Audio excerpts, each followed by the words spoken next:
On this day, on Saturday, April 6, 2023, King Charles III has finally been inaugurated. So, what if he dies? I mean, eventually everybody does. Sorry for the bad news. But what if it were to happen relatively soon? Well, in this video, I'm gonna walk you through several dark possibilities today on Most Amazing Top 10. I'm your chivalrous host, James, so join me as I discuss the top 10 dark things that will happen when King Charles III passes away. And we're starting off this list with sibling rivalry. And what do I mean by that? Well, we all know that when King Charles III passes away, Prince William will be next in line for the throne. I don't know about you, but if I were one of his kids, I'd be slightly nervous around my other siblings. I mean, I just think Queen Elizabeth passed not too long ago. If Charles suddenly died, they'd be 2 steps closer to the throne than they were before. And in such a short time span, the dream of sitting atop the throne would start to seem all the more real. But only one can take the crown at a time, and that would be the eldest child, George. The kids would soon learn that sharing is caring. That doesn't apply when it comes to the throne. So what would this do to their minds? The minds of Charlotte and Louis? Perhaps they'd start planning a way to take matters into their own hands. If I were George, I would buy a pair of those sunglasses with the little mirrors on the side of them so I could keep watching my 2 younger siblings. Perhaps he'd see them watching him in the dead of night on his way down the palace hallway to grab a glass of water, peeking out at him with their bedroom doors slightly ajar, watching and waiting for the right moment for a little accident to happen, perhaps. Number 9, heavy traffic. So in this scenario, I'm setting up here. Charles dies suddenly, not long after his inauguration. So of course, there would be a massive funeral involved. Large sections of the city would be blocked off, roads closed for the big ceremony. Just take a moment, if you will, to imagine all those poor commuters just trying to get to work, to the mall or something like that. And now think of the traffic, swarms of people crying in the street as the funeral procession moves down the crowded city streets and roads. Imagine those that don't care really that much about the royal family. Come on,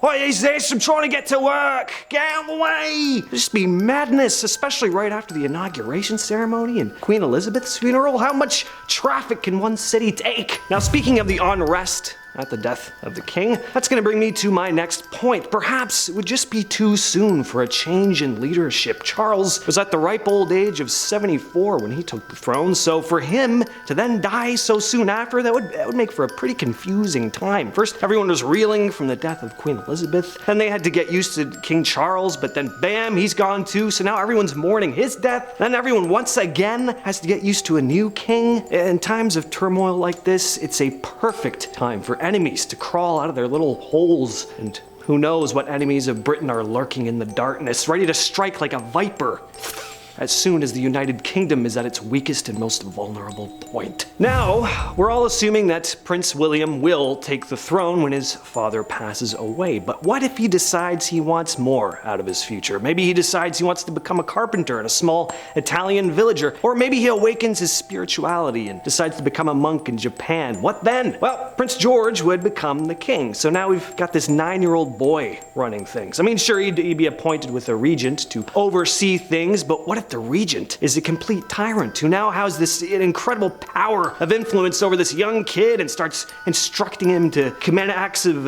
evil on the world, whispering terrible things in King George's ear, like Wernton did to King Theoden of Rohan from Lord of the Rings? Could happen. At number 6, we have King William. There are a lot of people who would love to see Prince William take the throne. In fact, there are many who wished for Charles to abdicate when his time came, so I'm sure Prince William would be welcomed to kinghood with open arms, but there's always that thought, that deep, dark thought at the back of everyone's minds that nags at them in the wee hours of the night, haunts their dreams. What if this guy sucks? You never know until you try, right? And sometimes people seriously fail when they try. We've all seen it before. They have all this promise, they seem perfect for the job, they nail the interview, and then on the first day, they let a gust of wind send a shopping cart they were supposed to be watching flying into a customer's car. That's why some people don't work at certain jobs anymore. So, what if Prince William ends up dropping the ball? He's had a lot less time to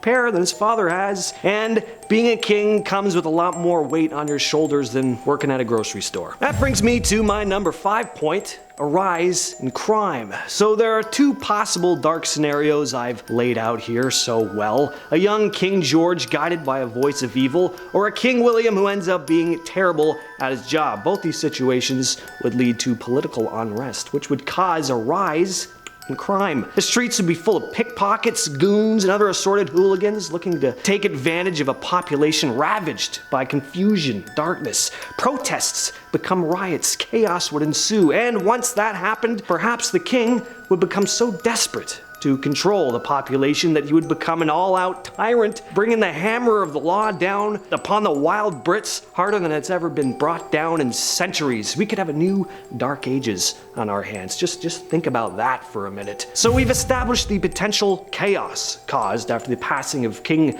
Charles III, but this chaos wouldn't just be relegated to the UK. No, or even Europe for that matter. This chaos would cause shockwaves all throughout the world. Just think of how devastating it would be for one of the biggest superpowers in the Western world to fall into a state of disorder. Think of all the rapid changes all the Commonwealth realms would all undergo at once. The entire planet can end up in a post-apocalyptic wasteland when all is said and done. Our technology, the progress we've made as a human race, could all be lost. And from the ashes, we would struggle to remember who we once were in the time before. Nothing but ancient scriptures and statues left behind to guide us through the decayed city streets, avoiding the roaming bands of mohawked, armor-clad mutants spitting in the face of what we once held dear. So yeah, everybody invest in some non-perishables, some flashlights, I guess. It's gonna be a wild ride. At number 3, we have the Ghost. Let's just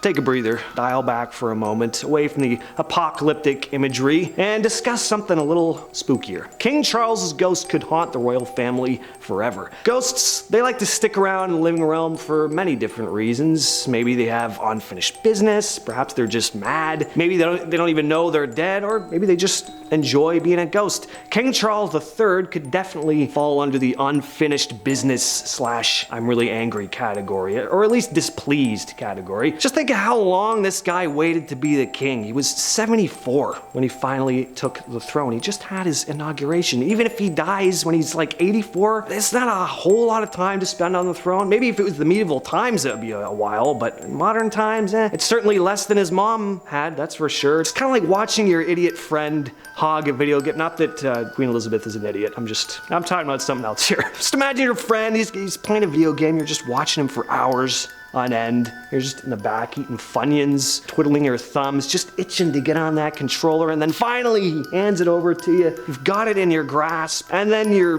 little brother Will walks into the room, and your mom's like, let Will have a chance. And then as soon as you've just gotten the controller, you gotta hand it over before you've even had a chance to give it a spin. I can see a vengeful spirit of King Charles haunting Buckingham Palace for that. The current queen consort Camilla will be devastated. This one is super obvious and definitely not fun to think about, but aside from the mourning and the sadness, what would Camilla do in the years to follow? Would she remarry? Definitely possible, but her new husband would have some pretty big shoes to fill. Talk about pressure. Any argument they'd ever get into, she could just pull the well, my husband was the king. What do you have, Greg? What's so impressive about you? Not much she can really follow with that. Once you've been with the king, there's just really no going back. You've set the bar pretty high. And I'm not talking personality-wise, certainly not looks-wise. Sorry, Charles. I just mean in terms of status. Like, the king, that's the definition of being at the top. You're the king of the castle. Now she's gonna go date what? A lawyer? Doctor? Big deal. Great jobs,